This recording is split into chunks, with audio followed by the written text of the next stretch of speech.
MA final history paper 7th में पिछले video में मैंने आपको स्थायी बंदोबस्त के बारे में बताया था।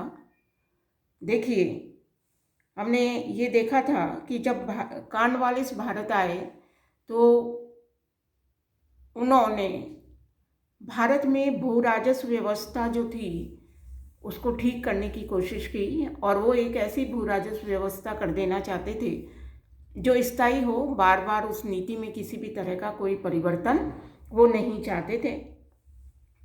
Sir John Shore, James Grant, इन दोनों को उन्होंने इस चीज़ के लिए नियुक्त किया कि वो ये बताएं कि किस तरह की व्यवस्था की जानी चाहिए।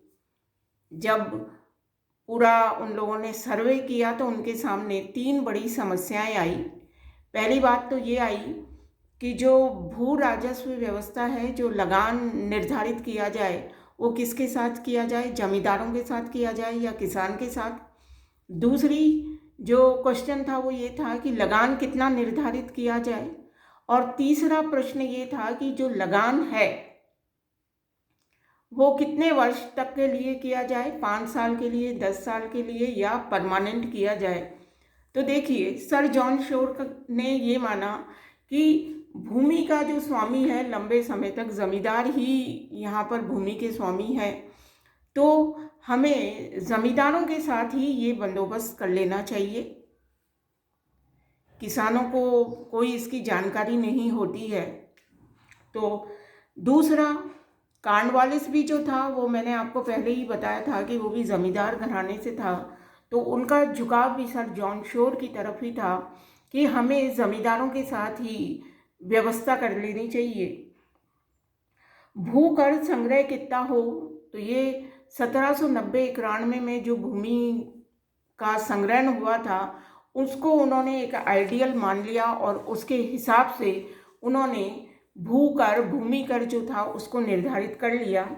तीसरा जो प्रश्न था उसके संबंध में सर जॉन का शोर का विचार था कि पहले जो ये बंदोबस्त है ये केवल 10 साल के लिए किया जाना चाहिए, बाद में अगर ये सक्सेसफुल होता है तो इसको हम परमानेंट कर सकते हैं। किंतु कॉर्नवालिस इन सब से बचना चाहते थे। वो बार बार नई व्यवस्था, फिर दूसरे के साथ एक एग्रीमेंट, तो उन्होंने ये कहा कि इस व्यवस्था को हम परमानेंट कर देते हैं। तो वहाँ पर भी कोर्ट ऑफ डायरेक्टर्स ने भी कॉर्नवालिस की बात को मान लिया और इस व्यवस्था को परमानेंट कर लिया। तो इस प्रकार देखिए, 22 मार्च 1793 को, 22 मार्च 1793 को कॉर्नवालिस ने एक ऐतिहासिक घोषणा से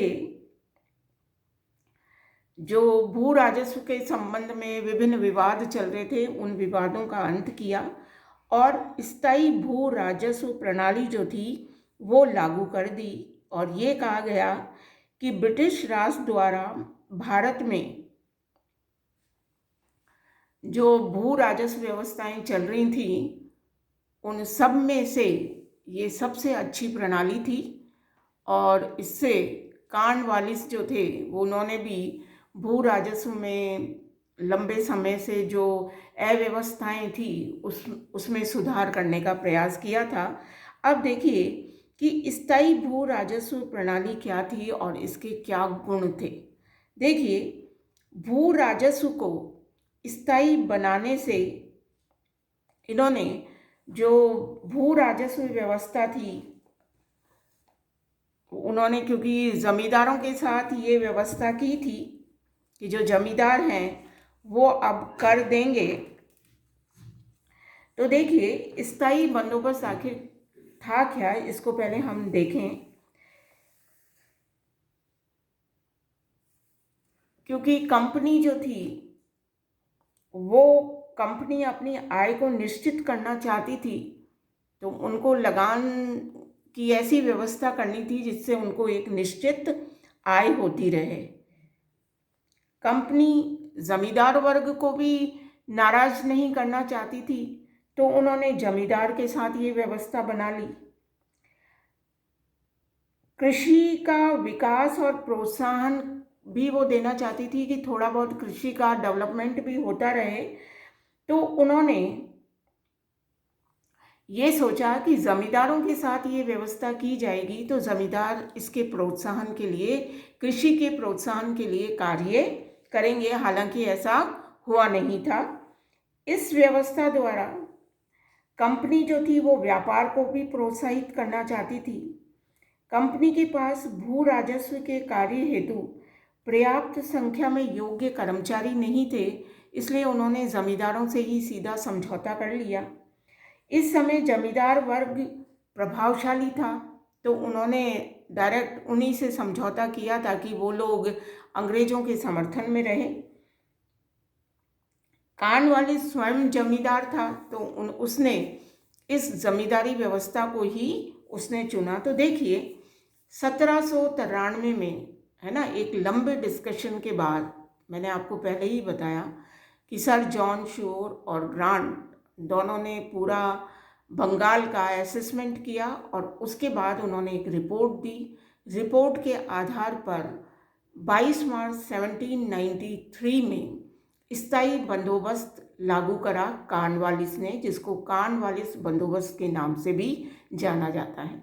अब देखिए प्रश्न ये उठता है कि स्थायी बंदोबस्त इन्होंने क्यों लागू करा। तो मैंने आपको बताया कि कंपनी जो थी वो अपनी आय को निश्चित करना चाहती थी।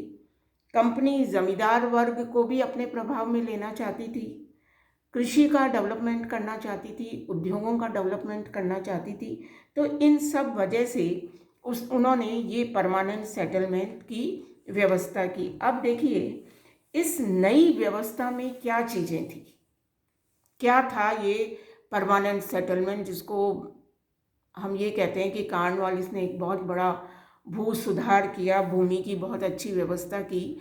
तो ये क्या था स्थायी बंदोबस्त। तो देखिए इसकी सबसे बड़ी बात ये थी कि जमींदारों को भूमि का स्वामी मान लिया गया था। जमींदार जो थे वो क्या थे, भूमि के स्वामी मान लिए गए थे। जमींदारों द्वारा नियमित रूप से कर चुकाने पर उसमें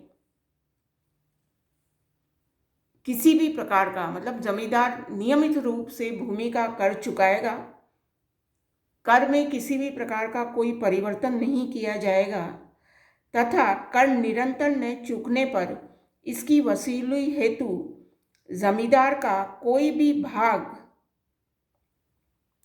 बेच दिया जाएगा, है ना। जमींदार को भूमि का स्वामी माना है। जमींदार के लिए एक निश्चित रकम है कि आपको 1000 रुपया साल का जमा कराना है लैंड रेवेन्यू। तो वो आगे आने वाले 10 साल बिल्कुल निर्धारित है, उसमें किसी भी प्रकार का कोई भी परिवर्तन नहीं किया जाएगा। मान लीजिए किसी तरह का कभी वो नहीं दे सकता है या कृषि की उपज ही इतनी नहीं हुई है, तो सरकार को ये राइट होगा, अधिकार होगा कि वो उसकी लैंड में से कुछ हिस्सा बेचकर वो कर वसूल कर ले। तो पहली बात तो ये हुई। दूसरी बात ये देखिए, जमींदार को भूमि को बेचने व खरीदने का अधिकार दिया गया था। जमींदार अपनी जमींदार क्या करेगा, हो सकता है जमींदार दूसरे व्यक्ति को उससे भी ज़्यादा ऊंची बोली लगाकर दूसरे को ये कह दे, भैया तू खेती कर और इतनी रकम किसको दे देना, मुझे दे देना। ऐसा हुआ ही था बाद में। तो जमींदार को जब मालिक माना है तो उसको भी भूमि को बेचने और खरीदने का अधिकार दिया गया था। तीसरी महत्वपूर्ण बात देखिए, जमींदारों से वसूले जाने वाला लगान निश्चित कर दिया गया था। किसानों से सरकार का प्रत्यक्ष किसी भी तरह का कोई संपर्क नहीं था।